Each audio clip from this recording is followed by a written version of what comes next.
Baik, masih kembali bersama saya Riki Triadi dan Sandy Sucipto. Ya. Dan di sini sudah ada bintang tamu kita yang tadi sudah kita janjikan. Ya, anak-anak muda berbakat, penuh potensi tentunya ya. Yang perlu dikembangkan nih. Pasti, jadi kita perlu akan diskusi nanti. Kita bantu untuk mengembangkan diri juga mungkin ya. Ya, sudah ada Louis Angel dan Boas Gunawan. Oke, selamat datang ya. Selamat datang. Ya. Terima kasih loh udah mau datang di acara kita. Ya, nanti kita di segmen berikutnya kita boleh akan kita akan diskusi mungkin. Berdiskusi. Kita ngobrol. Iya, ngobrol aja santai. Ya, mungkin ada pertanyaan untuk berhubungan dengan pribadi juga dari Angel atau dari Boas mengenai apapun yang ingin dikembangkan atau mengenai yang ingin dicapai dalam cita-cita. Iya. Lalu yang aku tahu dari Boas dulu ya. Boas kalau nggak salah sekarang kuliah tapi kerja juga ya. Iya, kerja untuk membiayai kuliah. Wow, luar biasa sekali loh. Itu semangat yang luar biasa dan menurut saya nggak mudah ya. Itu sambil kuliah sambil bekerja, betul. Semester berapa? Cukup berat ya. Semester genap harusnya. Genap ya. Harusnya. Udah berapa? Harusnya. Terbengkalai gara-gara kerjaan. Kemarin terbengkalai karena kan perusahaan sebelumnya cukup ketat dalam masalah bekerja ya. Oh gitu. Jadwal kerjanya harinya bisa dibilang tiap hari, jadi memutuskan freeze. Usia berapa sih sekarang? Dengan tampang seboros ini masih 21. Oh gitu, seumuran saya lah ya. Oh, iya, Jauh. Tahun yang lalu. Loh, enggak ini seriusan. Gitu. Oke, terus kalau Luisa sendiri, Luisa, Angel maksud Angel saya. ya, Angel ya. Iya. Kuliah di Iya. salah satu perguruan tinggi LSPR. Oke. Dan baru masuk atau gimana? Semester 4 sekarang. Jurusan? PR. Oh, PR. Iya. Oh, kalau Boas sendiri tadi aku lupa belum tanya. Kita kembar. Sorry. Kita kembar nggak apa-apa. Kita sama-sama Hati. PR. Oh, sama-sama PR ya. Nanti kita jodoh nggak ya? Nanti kita lihat.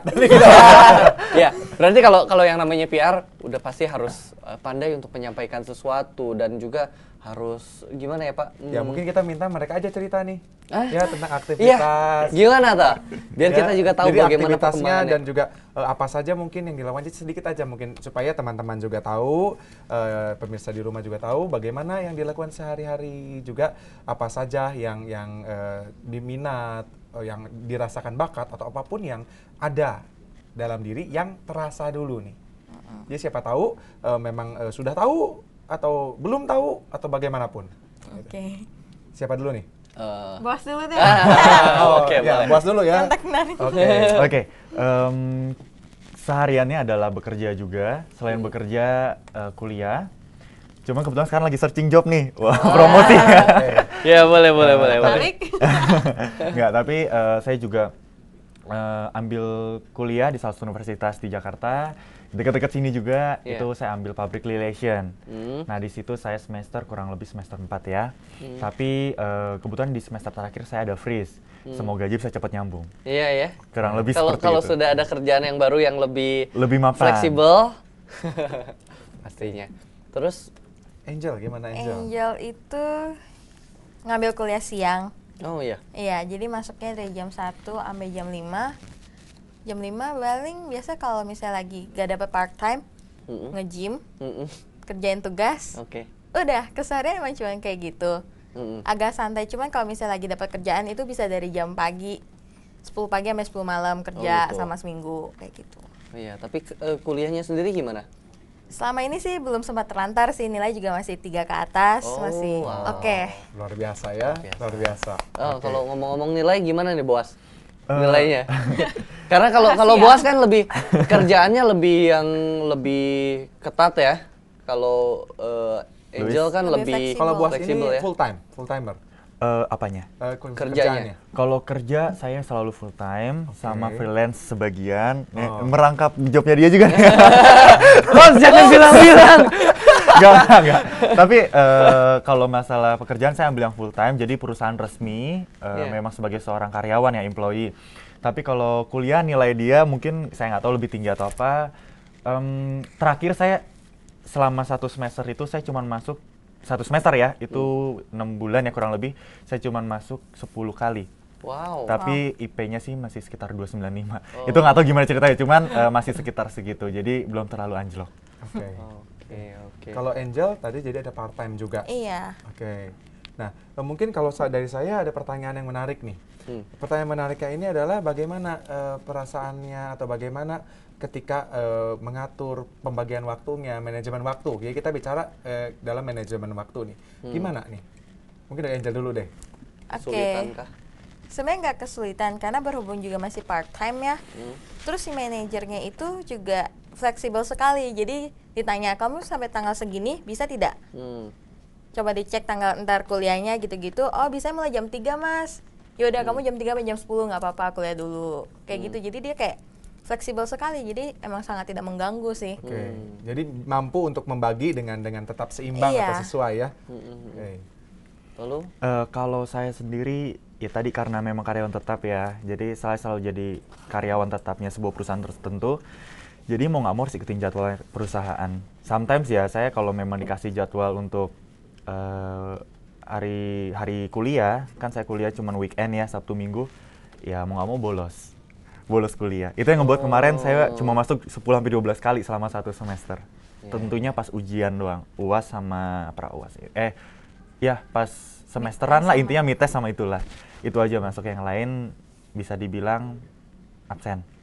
Tapi nggak keganggu tuh, maksudnya dengan kerja kan, kata orang kan kalau udah kerja yang namanya kuliah tuh kadang-kadang udah malas banget dari konsentrasinya gitu. gimana? Lebih enak cari duit aja deh udah sekalian, karena ujung-ujungnya juga cari duit. Enggak, kalau seandainya kita bicara mengenai udah kerja kita malas kuliah, itu enggak juga ya. Jadi ketika kita kuliah itu kan kita menuntut ilmu yang kita ingin tahu. Itu sebabnya ada orang mungkin kuliahnya akunting, kerjanya marketing. Kuliahnya PR, tapi kerjanya sales, atau mungkin yang lebih berubah itu admin. Karena kalau menurut saya sendiri, kuliah itu cuman kita mau tahu sesuatu. Tapi kalau kerja, kita butuh itu untuk hidup. Jadi itu hal yang berbeda. Kita bisa belajar dari pekerjaan selama kita, jadi apa yang kita pelajari di pekerjaan, itu bisa langsung kita apresiasikan di kuliah dan sebaliknya. Contoh luar biasa ya, menarik sekali ya. Oke. Lalu Angel gimana? Kalau aku sih part time itu cuma pengalaman kerja. Itu doang. Tok kuliah tetap karena aku butuh title, dan kuliah aku PR itu sangat fun, tidak terlalu yang emang soalnya kan hubungan sosial juga ke orang. Jadi praktek hidup belajar jadi satu di sana, jadi emang tidak terbebani. Dan pada dasarnya kalau soal kerjaan sebenarnya orang tua itu belum ngasih buat part time. Jadi ini masih tikus-tikusan. Kucing-kucingan, kok tikus-tikusan sih? Kan lebih kecil jadi lebih kecil lagi ya. Lebih nggak kelihatan lagi gitu ya. Terus juga mungkin uang dari part time-nya lebih banyak dipakai buat shopping kali ya, anak muda zaman sekarang di Jakarta gitu loh, mall udah tambah banyak. Sejauh ini belum pernah menghamburkan duit dari kerja. Oh iya. Tapi yang cuman kayak sekarang bisa bayar nge-gym sendiri lah. Iya bagus. Duit-duit yang aneh-aneh itu bisa ya pakai duit sendiri buat yang kayak makan yang keperluan pribadi ya. Jadi duit dari orang tua yang dikirim tuh yang tetap di ATM gitu. Bagus banget luar ini biasa contoh yang nanti kita ingin tahu nih gimana nih pola kepribadiannya seperti apa. Juga mungkin siapa tahu ada pertanyaan untuk pengembangan diri atau apapun. Iya. Tapi mungkin kalau misalnya terus kayak gym gitu. Bobo juga nge-gym olahraga kan? Sebenarnya member ya, member. cuman iya datang cuma buat mandi, tidur, berenang, udah itu aja cukup. Gitu ya. Kalau nge-gym harusnya udah jadi kan badan. Karena nggak ada waktu juga kali ya. Iya. Jadi ke situ pas mau ketemu klien atau nggak mau doing something lah, pergi ke suatu tempat dan kita butuh mandi, sangat butuh mandi gitu karena gerah atau apa, baru saya pakai itu member. Tapi kalau untuk benar-benar nge-gym fitness sampai sekarang belum ya. Ini menarik juga ya. Menarik nih. Pemborosan itu. Oke. Saya punya pertanyaan menarik pertama ini. Apakah ketika kuliah ini adalah pilihan pribadi atau ada dorongan? Iya, dari lingkungan. Siapa dulu nih? Angel dulu deh. Oke, aku sebenarnya pas masih muda 2 tahun yang lalu di saat ingin memilih universitas, sebenarnya orang tua itu dari pihak si papa itu pengennya jadi DKV. Dan itu di BINUS. Dan udah sempat ngetes, masuk, terus akhirnya si papa kayak, kamu sebenarnya niat gak sih? Nggak terlalu sih, saya pengennya di PR gitu. terus ya udah nggak dibayar. Hmm. Akhirnya disuruh tes lagi, Iya. masuk lagi, bayar nggak Pak? Nggak bayar lagi. Wah, Tes lagi di interior, masuk, bayar gak? Enggak. Kedokteran masuk, bayar gak? Enggak. Akhirnya emang tetap kepilihan aku, jadi mereka nggak paksa gitu. Jadi untuk Oh, Angel, oke. PR ini adalah pilihan pribadi ya. Iya, Jadi dari SMA. Dari SMA memang ada minat untuk mengambil PR. Iya. Oke. lalu Kalau- kalau Bobo? Kalau untuk keputusan kuliah itu ada dari hati ya. Sebenarnya memang harusnya udah nggak kuliah, tapi kan akhirnya memaksakan diri kerja terus bayar kuliah. Kalau untuk jurusan PR itu sendiri, sebenarnya pertama kali maunya sasing. Sasing cuman mahal. Curhat. Cukup mahal curhat gitu. Dan akhirnya kita memilih ya udah PR pun nggak jauh beda sama sasing ya. Kita juga butuh knowledge untuk bisa bahasa Inggris atau sejenis itu. Jadi akhirnya saya putusin masuk PR. Jadi memilih sendiri juga ya. Pilihan itu datang. Ya, cuman pilihan itu masing-masing dari hati, cuman mungkin ini berbeda prinsipnya. Kalau yang satu, Angel ini masih didukung orang tua tentunya, mendukung 100% semua yang dilakukan. Bobo juga pastinya didukung ya, 100%, tapi dengan jalan yang mungkin harus sedikit keras, nggak apa-apa lah cowok. Jadi masih Jadi harus itu. mensupport diri sendiri ya. Nah, itu satu nilai lebih kalau menurut saya. Soalnya yang aku tahu juga banyak sekali mahasiswa-mahasiswa zaman sekarang yang mereka udah disupport habis-habisan sama orang tuanya gitu, tapi yang ada begitu mereka lulus kuliah belum tentu bisa jadi apa-apa gitu. Dan ya balik-balik lagi bantuin orang tuanya jaga toko lah, atau mending kalau jaga toko gitu. Kalau misalnya malah malas-malesan di rumah, Pengangguran habisin sejati. duit, ya percuma banget ya. Ya ini mungkin dua orang ini yang kita bisa menganggap walaupun dari berbeda, tapi semangatnya sama ya. Visi misi mereka sudah terlihat nih kayaknya. Luar biasa sekali ya. Dan siapa tahu kita kali ini bisa menggali lebih dalam lagi potensi mereka. Tapi kita stop dulu setelah jeda iklan berikut ini.